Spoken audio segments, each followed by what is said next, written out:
Right, the last of 3 units. Thank you for joining us on the final Tuesday night. But we are the Centre for Sustainable Energy.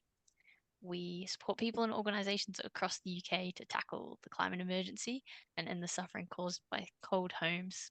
Steve and I are your hosts for this evening, and we are in the local community engagement part of CSE.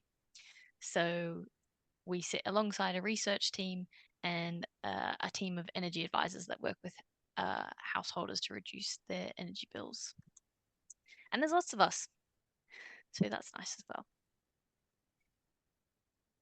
Tonight, Unit 3. Hopefully both of you have watched or were at the previous 2 units. And tonight what we're talking about is a little bit of a recap of what we said last week. More information about the laws and regulations. This is quite a brief overview, although perhaps we could do another training that's more in depth on another day. We're going to look at some of the different survey types that are quite common that you might have already come across with your homes. And we've got a template home walk around survey that Steve and I are using at the moment as part of the Green Open Homes project in North Somerset. So we thought we would share that as a way that you could look at your own homes or look at other people's homes. And we'll go through that in more detail. And we'll have a bit of a conversation at the end about how to talk to other people about retrofit and home improvement. I know Lynn and Alex, you're both already doing that in different capacities, so it would be good to have a chance to hear what you think is important. Great. Okay, so recapping Unit 1. To adapt our buildings for climate change, we must consider the following. I don't know if either of you remember anything that I might have said in the previous sessions. Feel free to chuck it in the chat or unmute. There's a lot to do with water. Would be a major hint. And see if anything happens in the chat, you'll have to jump in and tell me because I can't see it at the moment. It's not. Everyone's keeping quiet, so you go. Holding on to the secrets. Yes, so like we've said, energy efficiency improvements in a building's operation because we need to reduce the amount of carbon emissions that we're putting out to reduce the impact of climate change, flood prevention, flood mitigation, and increased rainfall, especially increased rainfall that's driven by wind. So how can the fabric of our buildings manage increase in wet and warm weather, which also comes with overheating risks, and our favorite, more mold. So these, as we've said before, these are reasons that we need to be improving our homes to tackle the impacts of climate change.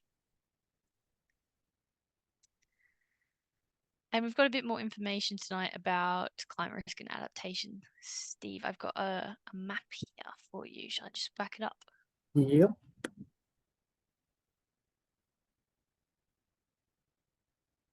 Okay.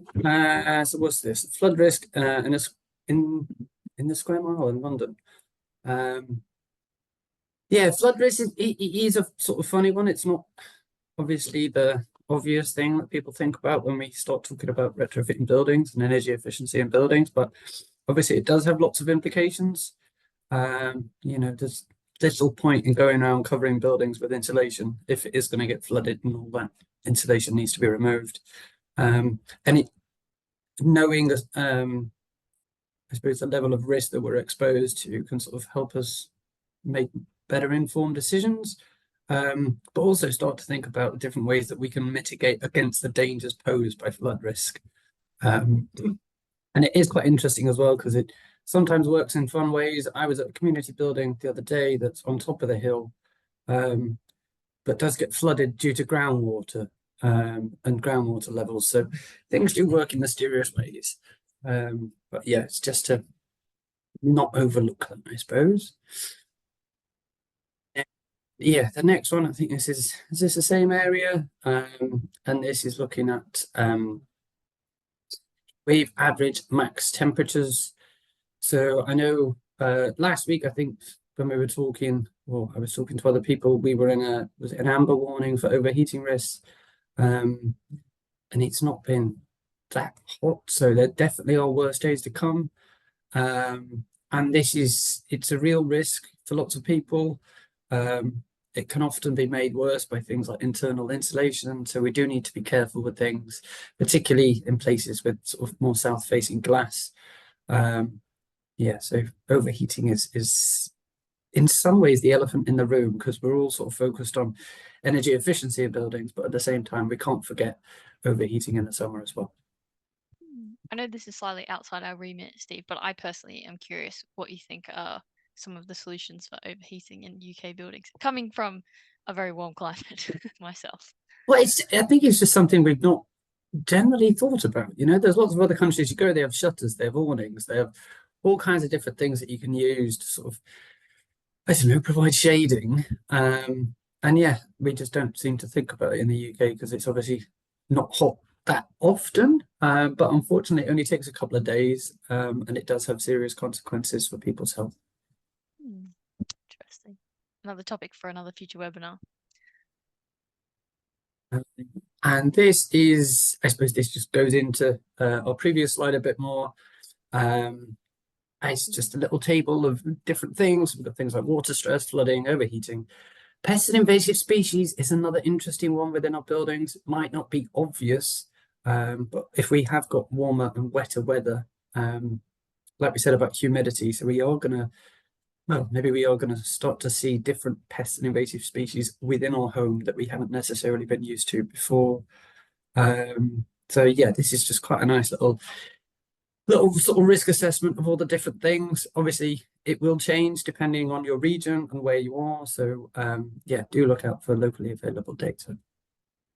So that's just to give you a bit of an idea. This is for the City of London. And I'm not sure if this detailed mapping has happened for any of the WECA region, but I would be interested to know. I think the flood risk sort of stuff is fairly common now. I think the overheating stuff is in different places. But yeah, you just need to look and yeah, have a look in your own sort of local situation. So this climate risk and adaptation. So this all that extract is from the International Committee on Climate Change, I think. 2023, I think. Yeah, and I suppose it touches on what we've said about the energy efficiency bit. So there's still a lot of work that lots of people are trying to do about energy efficiency in winter. But yeah, I suppose it's thinking through unintended consequences. So that's stuff that we didn't intend that happens to yeah, be a consequence of the work we've done. So it's sort of known as maladaptation, where people with hindsight sort of maybe have done the wrong thing. And yeah, it was basically trying to encourage us to take a whole house approach that considers the likelihood of poor retrofit with unintended consequences, and also bearing in mind things like we've just said with overheating and different climate threats that we face. The picture on the right there is an image taken from the Chartered Institute of Builders. They've produced some retrofit guidance, and yeah, that one is just expanded polystyrene is a commonly used external wall insulation material. And with lots of buildings, so particularly our more traditional buildings that I think we went through last week that tend to be built of vapor permeable materials. So there is a risk that if we cover them with materials that are not vapor permeable or breathable, that actually we run the risk of trapping moisture inside that wall. Obviously, it's made a lot more likely with, you know, things like leaking gutters and stuff like that. So I suppose it's just being a bit careful. We do see a lot of it around. Yeah, so it's just a bit of a heads up. Not all insulation equals good, and we need to sort of, I think we've said a few times, try and start from a position of knowledge. Yes. So that's quite interesting you saying about those panels, because my parents have actually had internal walls fitted with insulation blocks of some sort. So they've done it on the internal walls, and before they had it done, I did a bit of like digging around, and I did say, well, it seems like you could trap moisture, or it could add to like, there could be an adverse impact basically of them doing the insulation. I mean, so far it seems to be okay, but Yeah, it's a similar sort of thing to what you're saying there, that it could, if it's not installed properly, I think the problem with them is it could trap moisture. I know. It's a particularly sort of tricky area, basically, because just because you may have used a material that may be considered unsuitable, it doesn't mean you're going to have a problem. You might be completely and utterly fine.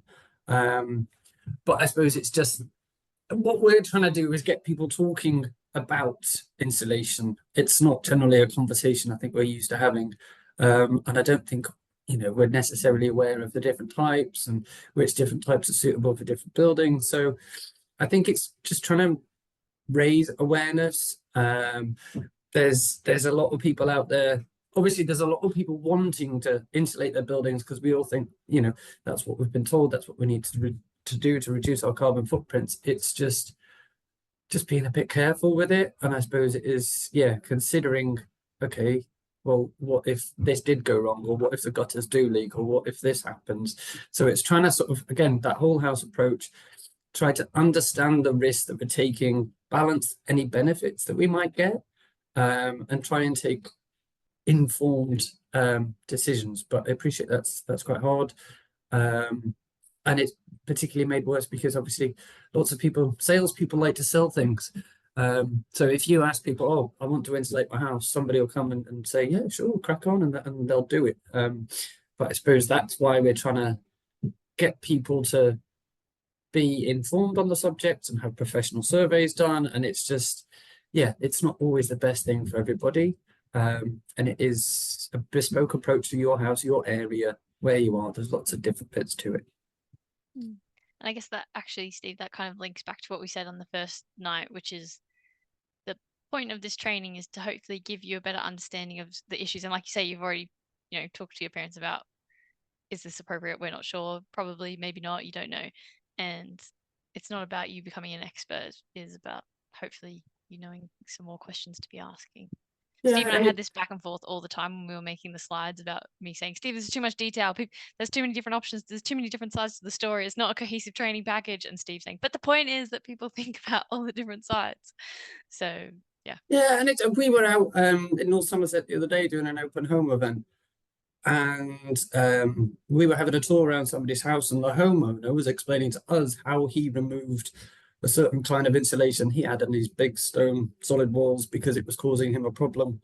And we talked about that, but he'd done the research and he decided no, it's causing a problem, so he got that removed.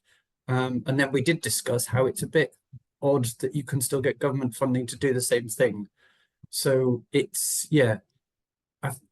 within, I suppose, the retrofit industry, in many ways, we are still learning about these things. And it's maybe understandable that a lot of people are a bit sort of shy to talk about mistakes, we've made in the past. But until we sort of try and find a way to talk about those mistakes, in some ways we're not necessarily going to learn. So it's just trying to create a bit of more of a safe space where we can discuss the ins and outs and look at the different bits.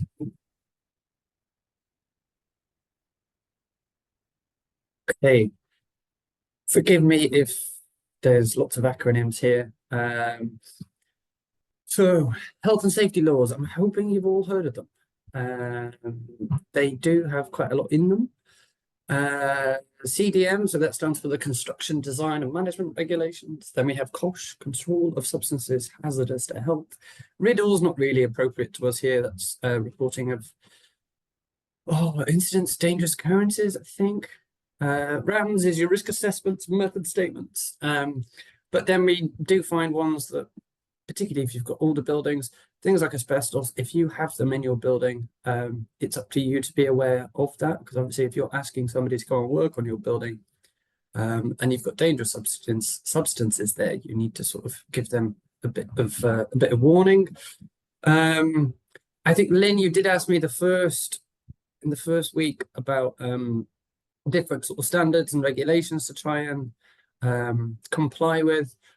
unfortunately, within construction, it's a little bit complicated as we've got 18 different approved guidance documents. So the one you can see on the screen there, that's Part C, that's site preparation and resistance to contaminants and moisture. So that document talks a lot about things like wind-driven rain. But then we also have Part L, which is a different document, which talks about basically energy efficiency sort of stuff. And then we've got other documents that talk about ventilation requirements. And just to make it nice and simple, they all contradict each other, and it's really confusing. And unfortunately, not many people tend to read through the whole lot. There is a nice document on the government website where it does sort of tell you how to try and interpret all the different rules and regulations. But I suppose the reason why I say there's 18 guidance documents, I'm not trying to confuse you all or get you necessarily to read them all. It's just there are quite often conflicting aims in this. So we feel like we might want to comply with this, but then we also have considerations from another one. So again, it often comes down to balancing the different conflicts. Lynn. Found out one called PAS 2035, I think it's called. So PAS 2035 is not a building regulation, it is a publicly available specification. So it's basically, I think it's the minimum specification that you should use if you are having government funded work done to your home. So Okay. if you're privately funding your own work, you don't need to follow it. But if you're having it government funded, then you do need to follow it. Lots of people say, sorry, no, go on. Sorry, can I just confirm what you're saying is you must follow that standard if it's government funded? If it's government funded, yes. Well, I have heard from the lead technical author of this standard who says it's a minimum standard to be followed. If you have your own standard, which is above and beyond that, you can follow your own standard, providing it is above and beyond the public available specification. Another point on there, we've got planning permission, and I suppose building control is the other one. So a lot of the stuff, it's slightly different. You can, building control approval is a slightly different thing to planning permission. Then we have things like listed building consent, and then we have other ones such as the Party Wall Act. So if you're in a terrace or a semi-detached and you want to do a wall that is adjoining both properties, you need to get permission from both sides and get that all sort of planned and sorted out before you start any work. So I hope that's them covered. So Steve, could I ask, is if you're a homeowner that wants to have work done, realistically, what do you need? Are these all things that you should know about? It depends what you're doing. And one would hope that the people doing the work on your home would know these things. But yeah, I suppose this is, I think we'll get to the MOT bit, but I suppose this is my own sort of bugbear. I've worked on lots of people's homes over 20 years or so. And it is a bit sort of vague. You can sort of get away with doing lots of different things to your house without necessarily getting permission. So it does make it sort of scary. Me and Kate were talking before about our homes, our cars. We have an MOT on our car every year. We have our emissions checks, the brakes, the safety features. We have all these different things on, I don't know, a car that's worth a couple of £1,000. But on our most expensive assets or houses, we don't necessarily have to do that. So yeah, I think there's a bit of a thing about, I don't know, an Englishman having his castle and can do what he wants. But yeah, I think it's partly due to a lot of councils having certain services cut back. So we don't necessarily have the number of conservation officers or building control officers that we actually need to go out and check all the work is done properly.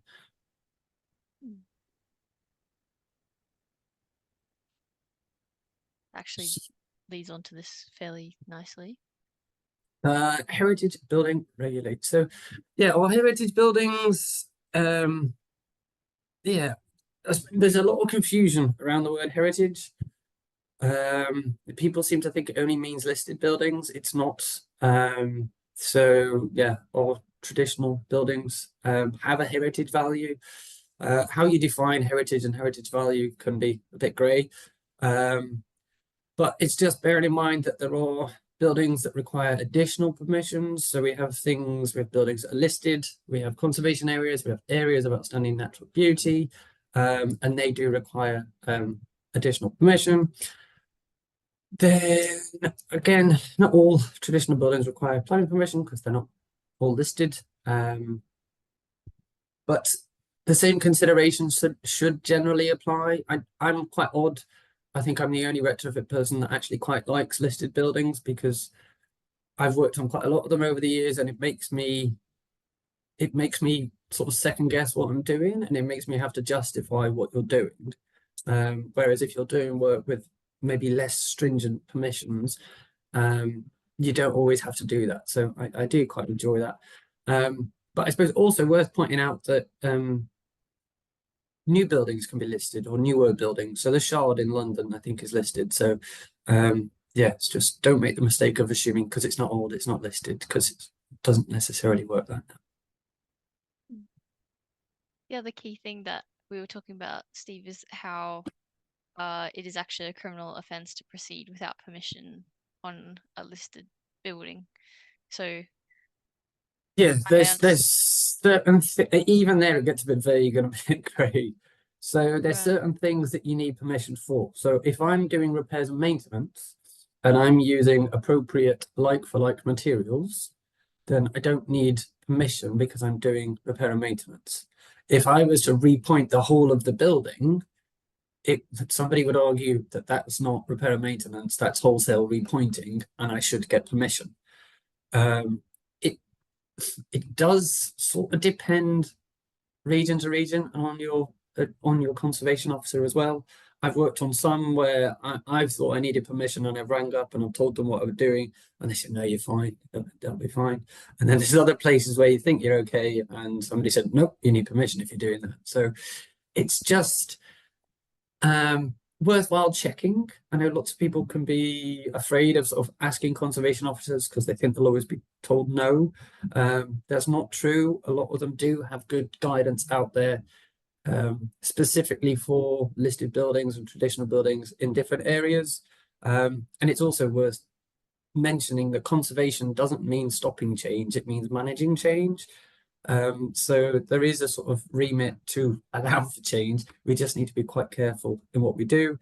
So yeah, if you are doing work or asking anybody to do work, just check what permissions you need first, because you don't want to get in trouble. I think there was one in the news a couple of months ago where it was actually a conservation specialist that has been prosecuted for carrying out works to his listed building without permission.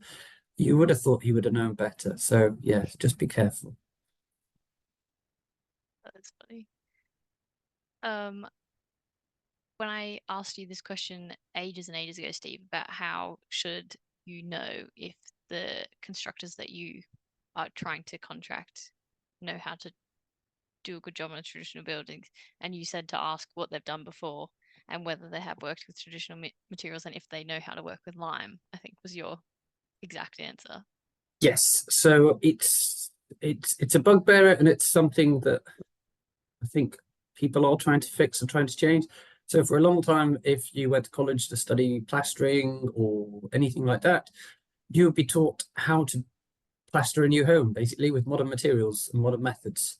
I think that is slowly starting to change. I know it's different in Scotland, and I think they've already slightly changed it in Wales, but that will take a while to filter through. So it does mean there's a lot of builders out there that are qualified, they've got their certificates, but they've only ever been taught how to build new things. So it's worth asking people about, you know, what sort of qualifications and training they've had around working on traditional buildings. And lime, I think we've mentioned that quite a few times now. Generally, if they've not heard of lime, then they're probably not the right people for you. And I guess Alex and Lynn, you would be talking to homeowners that have traditional buildings a lot of the time, I presume. You can just nod or shake your head. Sometimes. Okay, yeah.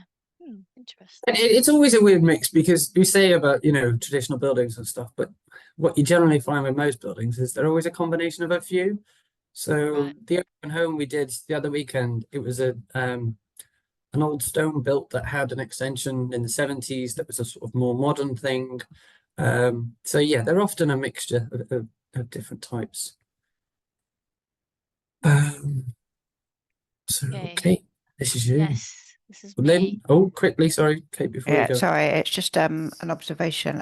Kate, Yes. you're coming across very quiet compared to Steve. I wonder if perhaps that might make a bit of a difference. Thank you. This happens a lot. Maybe I just need to yell. Is it better if I speak more loudly? Oh, I no. can hear Steve fine, so I don't know what's going on, but yeah, I've actually turned on the subtitles, Yeah. so I've got it on the subtitles anyway. Okay, I'll yell and try and eat my microphone a little bit more. Thank Okay, you. no worries. So I'm just gonna whiz through this fairly detailed looking slide in the interest of time. But essentially what this graphic is showing is the ideal heritage building retrofit roadmap. Again, this is a City of London resource.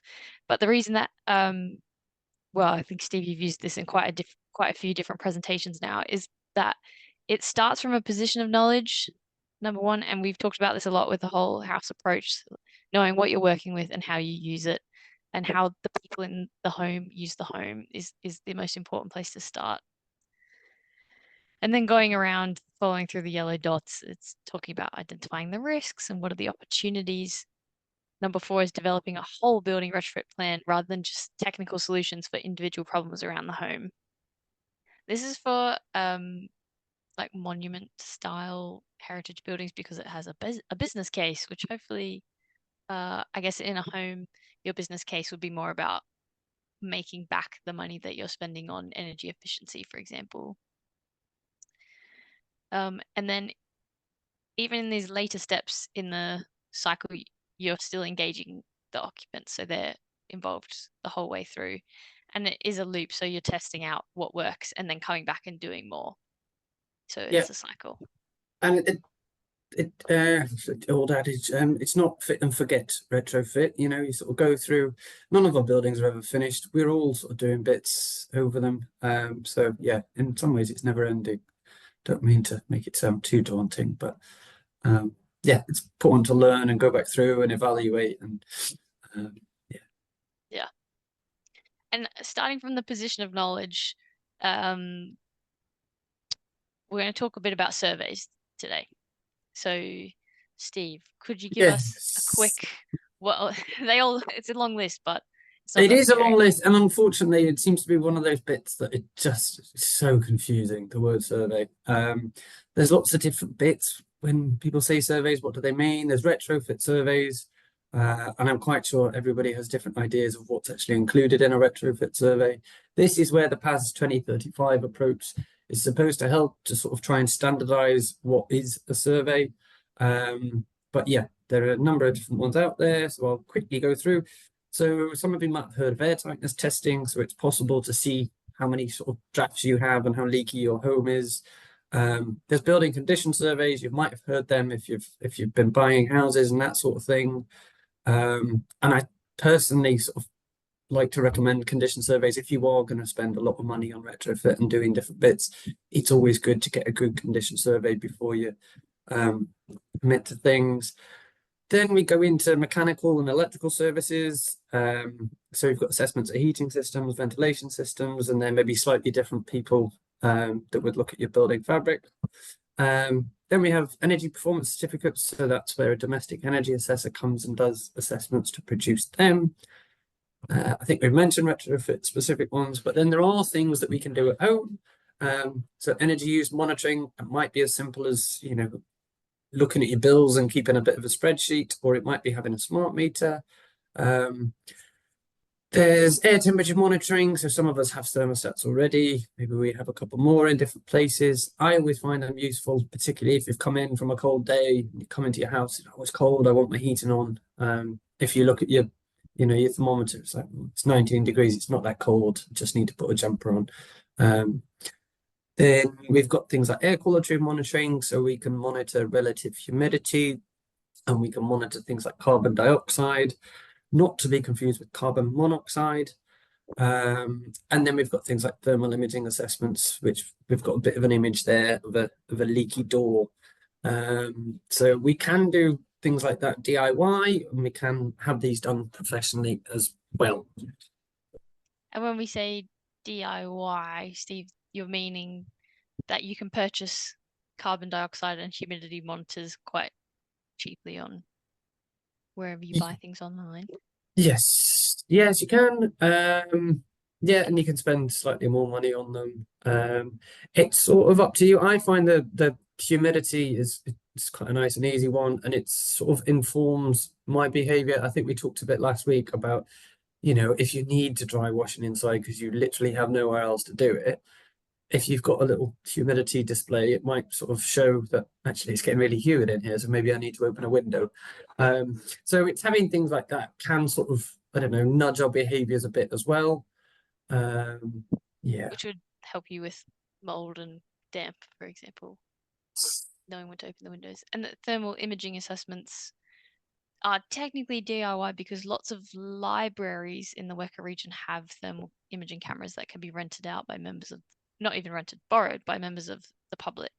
Although understanding what the thermal imaging camera is saying, you might need to have a bit more information to understand it. But yeah, so there's a few different bits for that. I mean, I've used them and I still get confused by them. There's understanding sort of, what the thermal imaging camera is showing you. There are different guidances and different bits that you can read, that I think the libraries give out when they loan things out. But obviously, if you do have more of a construction background and you're able to sort of understand the way that different building elements have been built, then you can maybe get more use out of them. But it's not to say, they're not useful for a homeowner who's just had their loft insulated, for example. You can go in and, they missed a bit there. The only thing on thermography is you do tend to need a 10-degree temperature difference between inside and outs in order to sort of see the clearest picture. And I suppose just to note, they can get confusing. You're supposed to do them before the sun comes out, because if the sun comes out and starts heating up different walls, because some bits are in the sun, some bits are in the shade, that can also confuse things. So yeah, they're really, really helpful, but they can be quite confusing. So it's just sort of trying to bear that in mind.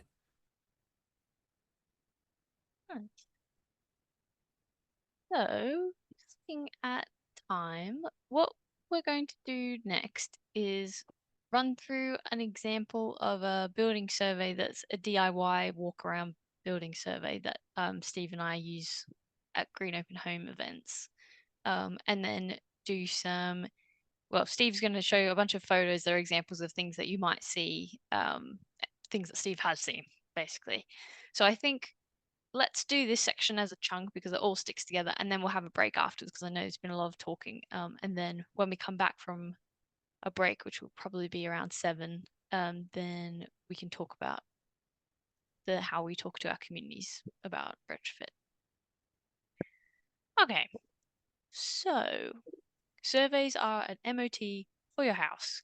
Yeah, no, sorry, Kate, go on, you go. Yeah, no, I was going to say you've said it before, Steve. Do you want to say it again? Well, I was just sort of, I've been working in retrofit for a long time now, and there's lots of places where I've done training in the past, and I just have a picture of a building, and sort of without saying it, just ask people, what do you think about this building? And it's almost as if it's a game of, which bits of insulation you can add. And I suppose we're trying to encourage people. It's not necessarily about that. It's about your house, a bespoke approach, and it's looking at what condition it's in. The amount of times I've been called out to rising damp problems or this or that, and it's not. It's just a leaking gutter, and it's that repair and maintenance that I think we've talked about before.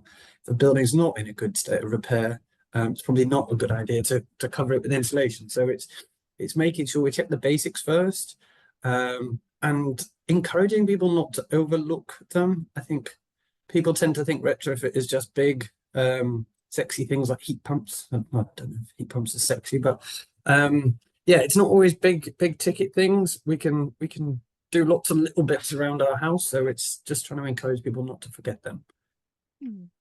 And so this survey template that we have hopefully is a way of finding some of those issues in your house and considering the state of repair things are in, as well as, maybe is your house suitable for big sexy things like heat pumps. But so I'm just going to click through some images of what it looks like. It's basically a couple pages stapled together in the corner, and some of the things you might not know answers to, but others you definitely will. You should know if the building's listed or in any protected area, even if you don't know the total floor area. Oh, let me get my little laser pointer. That will be actually quite helpful for this. So this is what the document looks like, and it just asks a bunch of questions. So, for example, do you have any damp issues? Do you have any mold issues? Does it get too hot in the summer? And if so, where? And it goes on in this manner, looking at what the ventilation is like in your house, what are the conditions of the doors and the window frames, what do you use for your space and your water heating? Do you know whether you have like halogen light bulbs or LED light bulbs or the old-fashioned light bulbs? And then also thinking about how people use the building, so the occupancy and behaviors in the building. So all of the questions in these couple of pages stapled in your hand cover that multicolored triangle that we've shown a few times. That's like the whole house approach, all the different elements. And I suppose it's more of a list of what to think about and trying to get different people to think about different things in their home. It's quite hard to specifically say what we should do to each and every home without going and looking at them, because they're all, a little bit different. So I think we're trying to sort of encourage this as a good place to start. You don't necessarily need to be a technical expert to know if there's a damp problem, but if you do have a damp problem, it's probably worth getting that fixed before you spend money on other stuff. So yeah, it's just trying to encourage us to get our ducks in order. Yeah, and I think as an example, I highlighted something in the example, now the highlight's just floating on the page, so we just have to bear with me. But this is one that Steve, you did a while back. This is a bit more flashy because there's photos digitally added to it. You might not have photos to add to yours, but just examples of where there are cracks in the brickwork, dripping gutters. You don't necessarily need to be an expert either. If there's a crack, there's a crack. Take a picture of it. You've got crack. You don't necessarily know if it's causing major problems, but you've seen something, you can document it. Leaking gutters, I think I've said it a few times. Thermal imaging camera, if you've got one, can be handy. You can take some nice pictures. And I know in this one, Steve, you said that there were issues around the window frame and in these bricks here. And then, patches in the loft were missing. It's a common one at some point. We've all, a lot of us have had our loft insulation done, and then the electricians come to, I don't know, fix a new extractor fan or wire a new light, and he just throws it out of the way, and that's it. It just stays like that forever. So again, this is where thermal imaging can be quite helpful. Just shows different bits where different places are missing. And then on the right there, we've got a bit about awareness and comfort. And it's, we all know different bits about buildings or not. And we all, to some degree, don't know how to use our buildings or do. So this is just to get people to think about, comfort in summer, not just winter, and different considerations. Yeah. And when I first saw this, I was a bit terrified by the amount of detail in it, but it is actually just things like, is the air fresh or stuffy? Does the heating match how much heating that you need? That kind of thing. And then at the end of it, this is written by Steve, so it's obviously quite detailed, but just highlighting that, identifying the actions. The gutters are clean, but they are leaking. There are mossy bricks, which probably need to be investigated. There are places with missing insulation in the roof, and there's sealant missing around some of the windows. So even if you're not an expert, like me being not an expert, there's still clear steps for, this is obviously an issue and I should find this solution first. Yeah, and it's going to be different, but it's just, again, trying not to overlook basic things and understand what issues we've got with our building, which I think takes us on to the next. Okay, so I'm Yeah. just going to click through all these pictures for you, Steve. Oh, maybe are there any questions first about the template that we'll send out? No questions from you, Lynn. Great. Alex, do you have any questions? You might be away from your laptop at the moment, or eating dinner, perhaps. I remember you saying that happened in the first No, week. no, I'm okay, thanks. Great. Okay, so Steve, I'm just going to click through these, and you tell me when you're done with each picture. Okay. I think we've all been in rooms that have got dumpy, moldy bits. So yeah, just a bit of black mold there. So in this instance, you would be looking for the source of the moisture, or you would just say it's mold? Well, it depends on you, doesn't it? You know, if you're not an expert, well, you don't need to be an expert. That's obviously an issue. I can see it's an issue. And then yeah, the next step would be trying to understand why it's like that. And trying to address that before we think about lots of retrofit stuff. We'll go with the next one. This is actually my house. So the rainwater harvesting, lots of people like to do rainwater harvesting. My own experience here is that always leaks. So my neighbour's house is always damp. And because my neighbour doesn't see this side, they won't know that wall is always damp because my landlord didn't really fix the rainwater harvesting system quite well. So yeah, there's always unintended bits. Next one. This was a particularly difficult one to find. So this was a very damp basement, and nobody could find the source of the problem. And it was actually the water main coming in to the house that had been, well, we don't know, but we suspect nibbled up by some rats. Then yeah.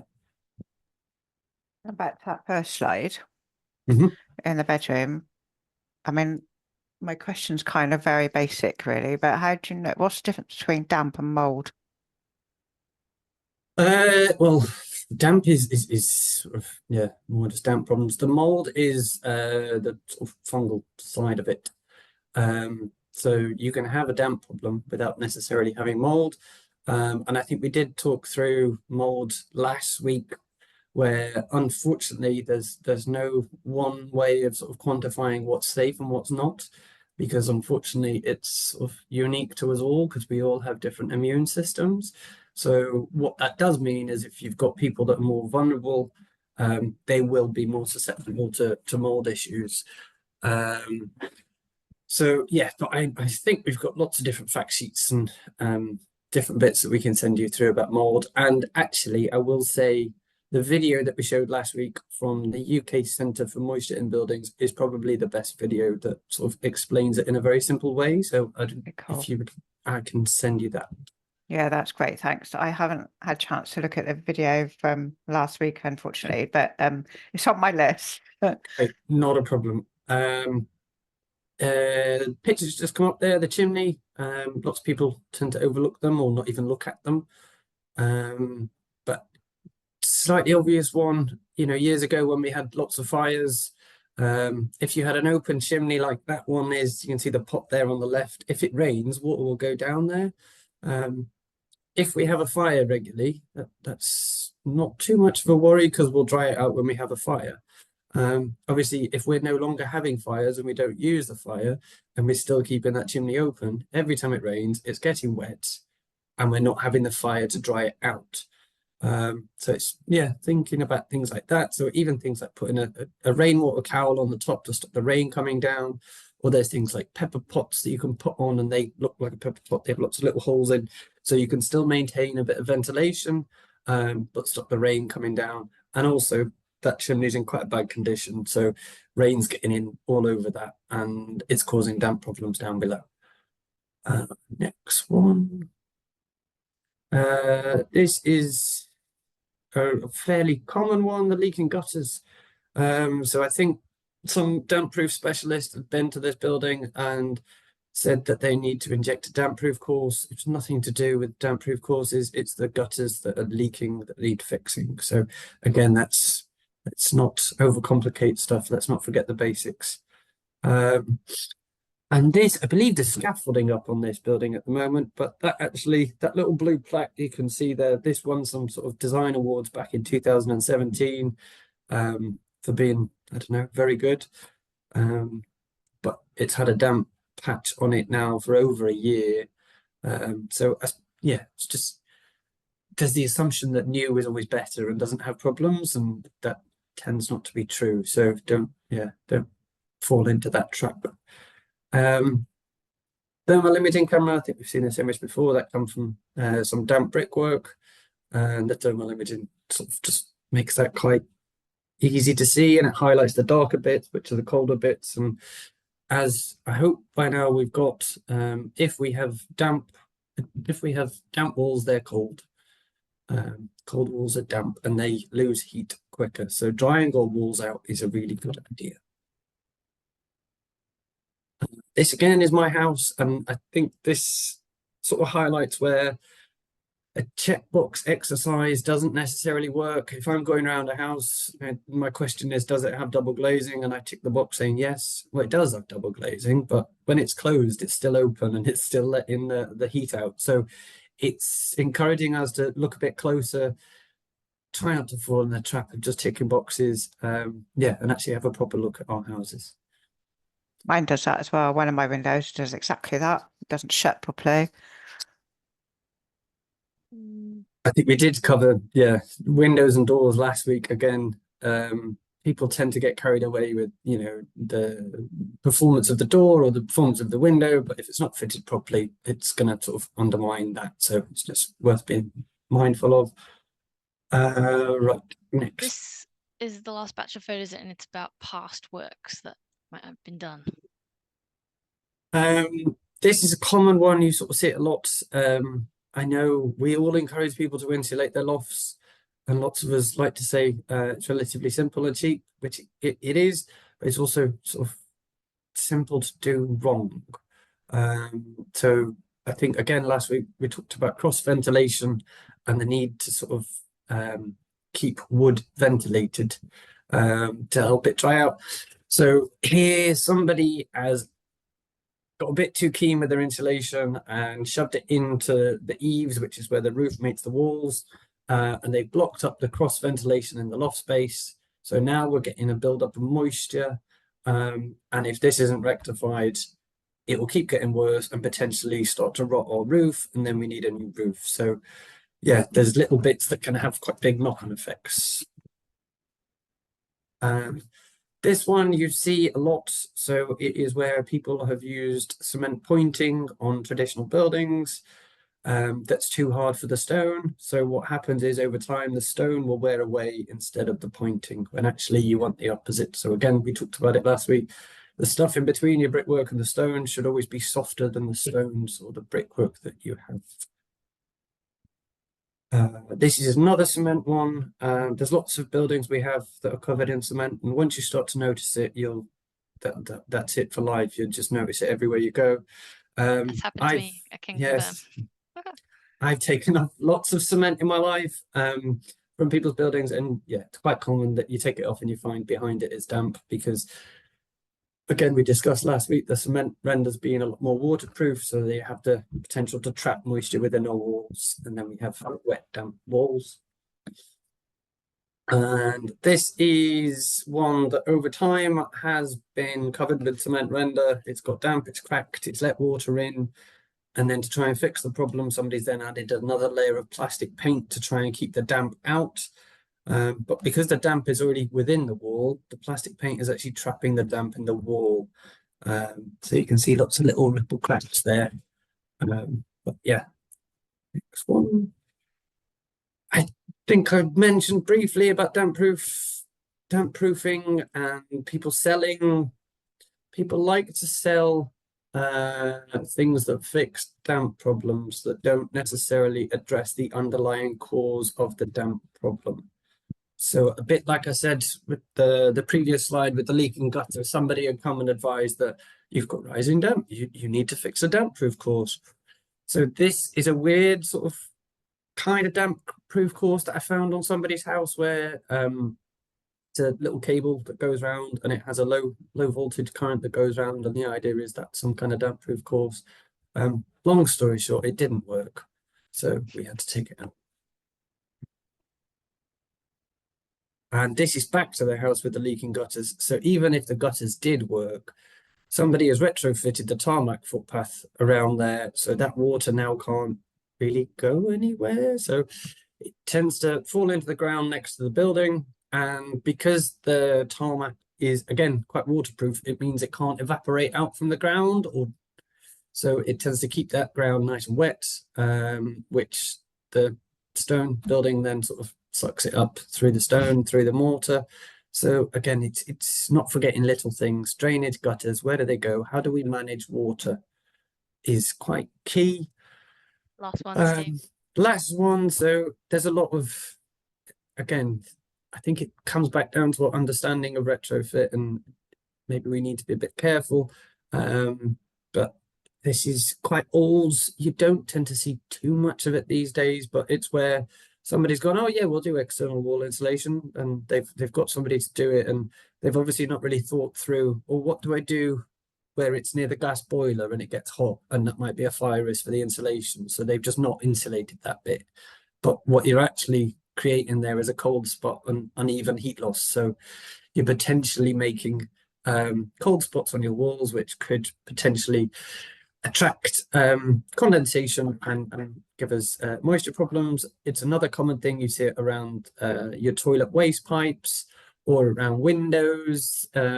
So I suppose this is just a bit of a lesson that whilst theoretically it'd be nice if we could cover all of our buildings with insulation, sort of keep the heat in and everything, whereas actually in practice it might not always be practically possible. So it's trying to think that through, trying to look at those risks, take that whole house approach. And I think even on this one, you'll notice that the roof doesn't actually cover the insulation, because it didn't really have any overhang.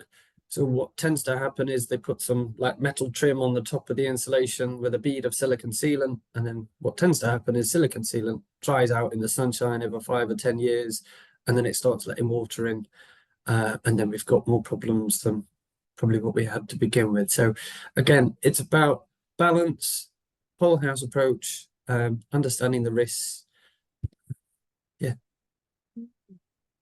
Does anyone have any questions about that before we go to break? So yeah, I've got a question about that last slide then. So taking everything into consideration on balance, Steve, that insulation, is it worth it or not on that house there where it's going to be creating those cold spots that you mentioned? On balance, would it be overall better for the occupants? It's difficult to say, and this is where I think we've said a few times about monitoring and it not being retrofit and forget. So I think there's a danger sometimes that because of the way funding streams work, that there's funding for one bit, people go out, they get this thing done, but then there's no follow-up. And I think if we are going to convince more people to do sort of improvement works to their home, we need to be better at that longer term commitment, because it might not have caused a problem. I went to a couple of houses recently where people's houses look like this, and I try not to say anything, but I'm always curious. Is it actually causing a problem, or is it just theoretically maybe problematic? I've been to lots of houses where you look at something and you say, well, that's wrong, but then there's no evident problem. Or there's other houses where you go there and you can't see anything wrong, but there's problems. So it's a bit tricky sometimes. I think we've talked about things like whole life carbon, and I think I'm trying to encourage people to think about what happens when we come to dispose of these things, because things don't tend to last forever. Insulation products, most of them have a sort of lifespan, 20 years, 25 years. So at some point we are going to need to remove things. And that brings me on to another sort of bit. It's just something called design for disassembly. It's a thing you come across in conservation, but it's also taught to like sustainable architects now, that actually if we're building buildings and we're gluing everything together, when it comes to taking them apart again, it's quite difficult and we end up throwing it all in the bin. But if we can build buildings in such a way where we can dismantle them, we can use those materials again, or we can easily repair and maintain things. So yeah, it's a slightly different approach, but it's just trying to think it all through a bit more.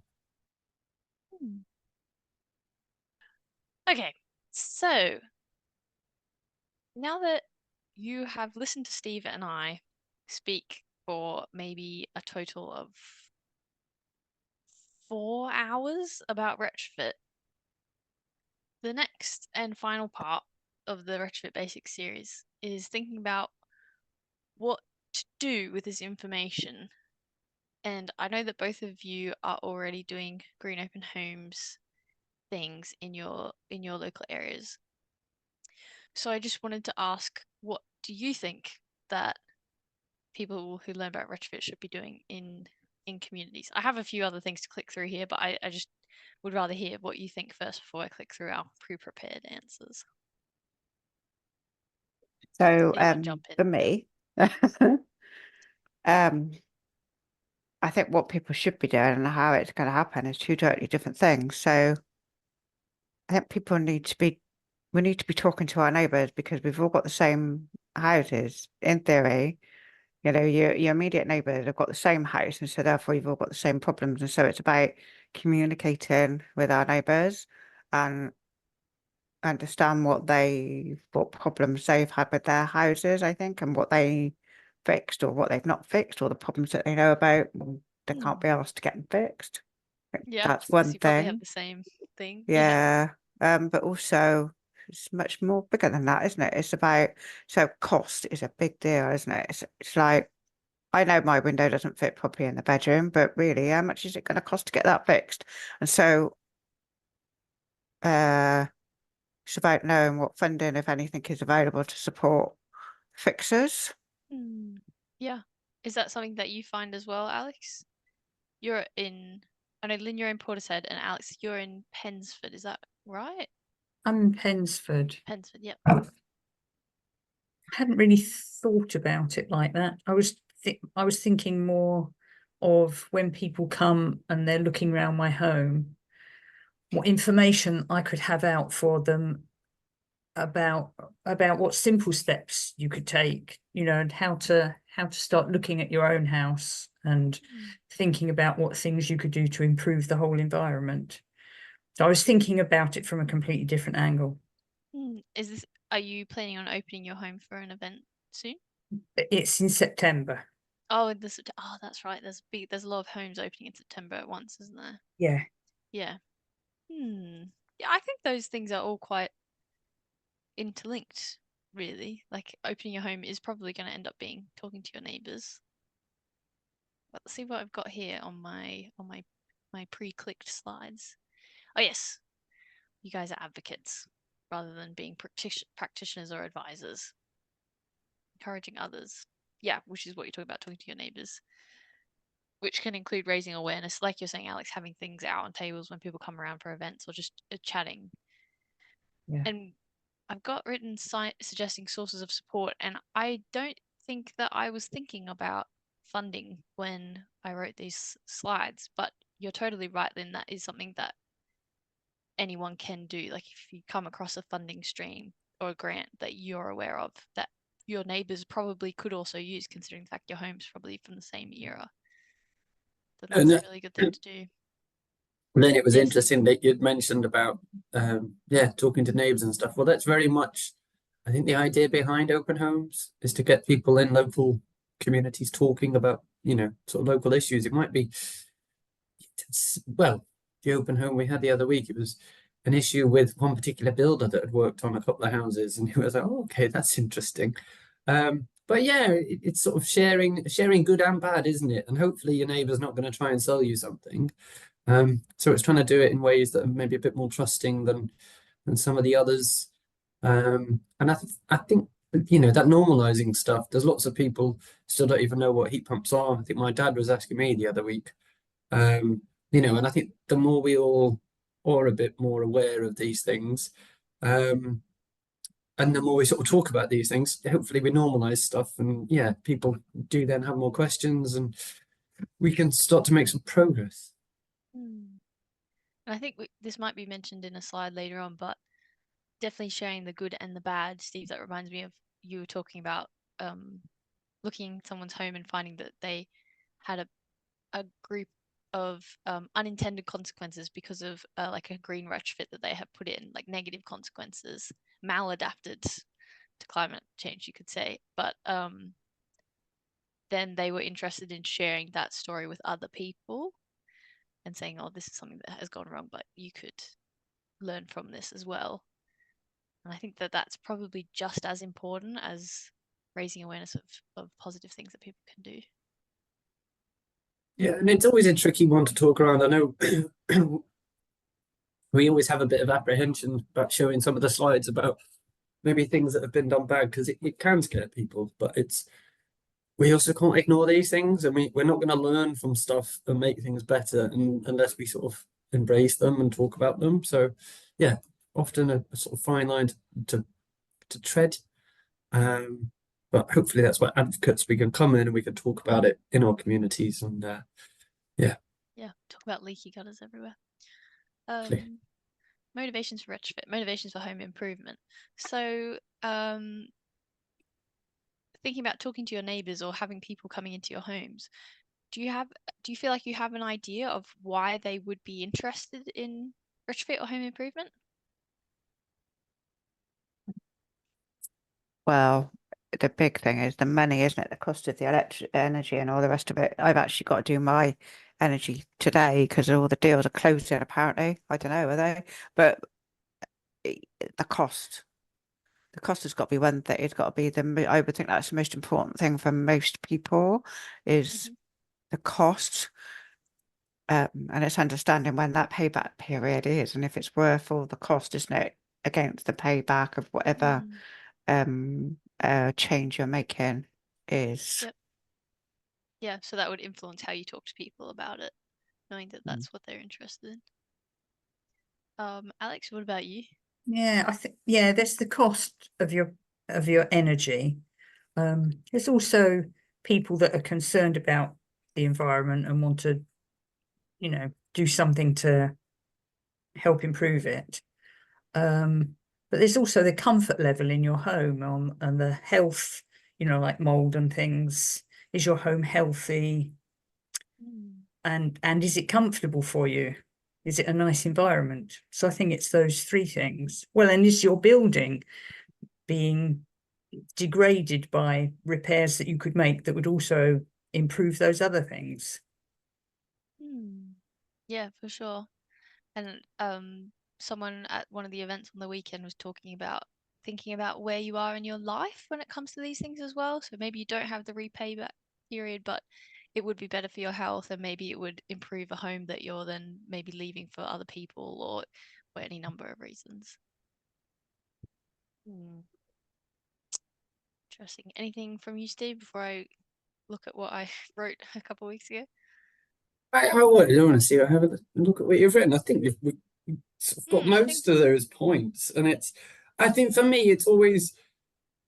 We always find it tough sort of doing these kinds of training things or talking with different people, because everybody is motivated slightly different. The cost of bills stuff, I know me and Kate were talking about, she just said about, your time of life. I've spoken with older people that they're not interested because they're not going to see any financial payback, so that they're not going to bother.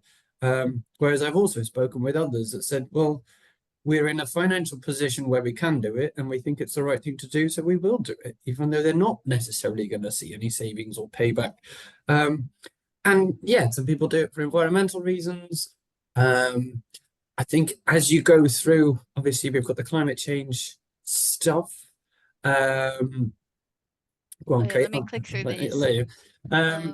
Government schemes. Government schemes. No, you finish what you're saying, Steve. Yeah, and then we see this, because of the sort of boom bust nature of government funding for this sort of stuff, we see different people doing different things at different times. Because, well, actually, years ago when there was a good feed-in tariff for solar, it made sense to get solar just because there was a good tariff and you could make lots of money, whether you're bothered about the climate or not. So there's things like that. There's also, hopefully, what the next dot is something known as trigger points.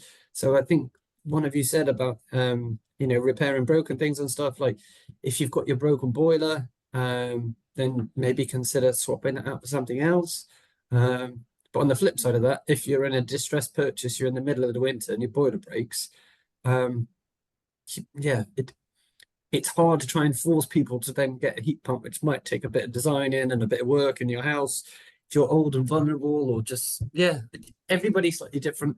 And I think that's why when we talk about it, we just need to sort of be mindful of that.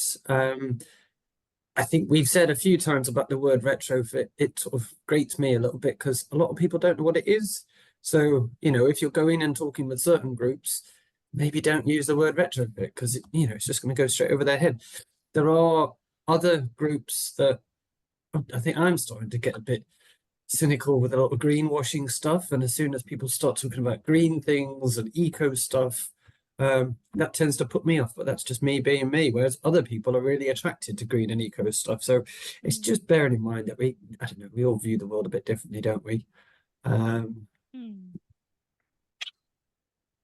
this is the last one.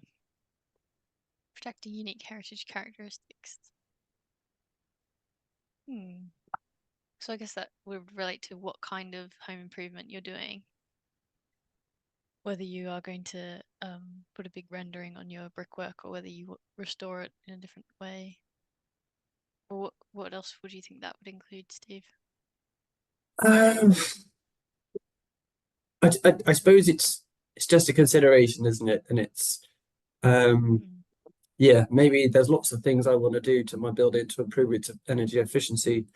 I mean, as we've gone through a lot, there's a lot of old buildings out there that are known for being damp and cold. That's probably because they've got moisture issues. So it's dealing with them that, that's still doing retrofit, so to speak. We're still improving the energy performance of a building. We're just doing it in a slightly different way. So yeah. Yeah, so it sounds like you guys have got it covered, basically. Oh yeah, it sounds like you also have it covered about who lives in your community and who might be coming into your home. Oh, go on, Alex. I was just, no, I'll be quiet. I just want to take up a bit more time by asking you a question that's entirely selfish to do with my house, like some advice, some insulation advice. May I do that? You can, yeah. Can't say I might be able to help, but you never know. It was because you were talking about loft insulation. So like about 10 years ago, there was a storm and my roof blew in. I was renting my house out at the time. I wasn't living here. And so the roof all got mended, all new timbers, all new felt, new tiles, everything, whole new roof. And it's an ex-local authority house. So it's got that kind of, lots of houses are like that. The last foot of the ceiling is at 45 degrees where the roof goes down, and that always used to drip with condensation in the winter when it was warm with people's breath indoors. And that patch, that 45-degree bit, was right next to the roof tiles, and it was obviously very, very cold. So water would condense on it. And so I got the guys to stuff Kingspan down that gap. Was that a big mistake?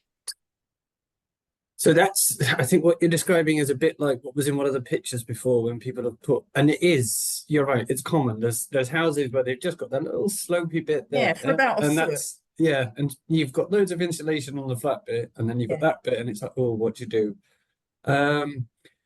It's one of those things, it's difficult to say that things are wrong. How will I know if it's wrong, or can I find out if it's wrong or right?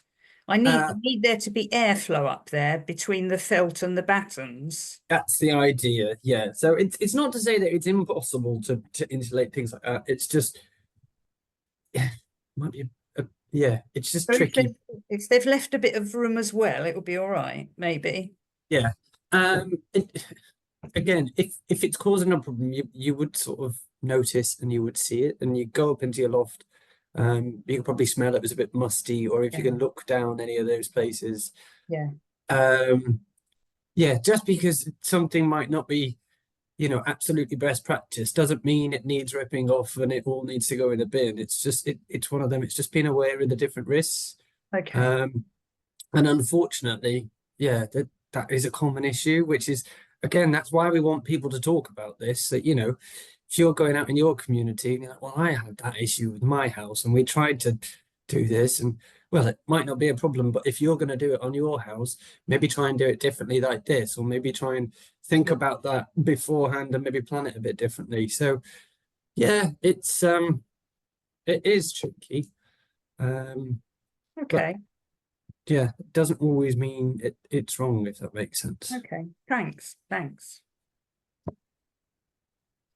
All right, I might see what we've got for these last couple of slides, but I don't think it's anything I think dramatic. I think we've we've covered it all. spoken, yeah. Yeah. We just had some examples of different people's stories about why they're interested in retrofit. Some disclaimers for at the very end of this course, which I feel like you are across now, but we recommend starting with the DIY survey, but it doesn't replace professional advice, of course. Definitely use a trained, qualified professional with experience in domestic retrofit. And you know this, we really want you to share what you're learning with other people, but of course, that doesn't mean that you are qualified to give retrofit advice on how they should do anything. And again, you already know this, but the best way to get people on board is by sharing your experience and enthusiasm. You don't need to have all the answers, and it's probably better if you don't have all the answers. I don't think anybody has all the answers. I work with a lot of smart people, and I think we've all got different experience and background. But as you might have noticed, there's quite a bit to buildings and services and ventilation and all the different rules and regulations. So if you do meet somebody that knows it all, Don't trust them. don't trust them. No. Or send them to us, and I can learn from them, because yeah, it's quite a tricky subject. So I suppose there's a bit of humility there, and approach it with that. Or talking to others. In conclusion, whole home approach, starting from a place of knowledge. And these slides have some further resources in them. So I'll send these resources in the email with the recording. And these are 2 books that Steve really, really loves. Well, the bottom one is a book, and that is from the Society for Protection of Ancient Buildings. And they've done the Old House Eco Handbook. So if you do have an older building or are talking to people about older buildings, that is a very, very good resource. It has, unfortunately, it's got lots of really good pictures that you can't find online, and lots of really good information that you can't find online. The one on the right there, you can actually find online, and that's free to download. But it is a couple of 100 pages long. So yeah, be mindful of that. But they are both pretty good. They're very thorough, and I think they are quite sort of gentle with their approach and not necessarily militant. And again, it's going back to that last slide. You know, it's the do no harm, the whole house approach, starting with a bit of knowledge, and hopefully some of these resources can help you. Yes, so I hope you found that useful. Yeah. This is the project. We know this, and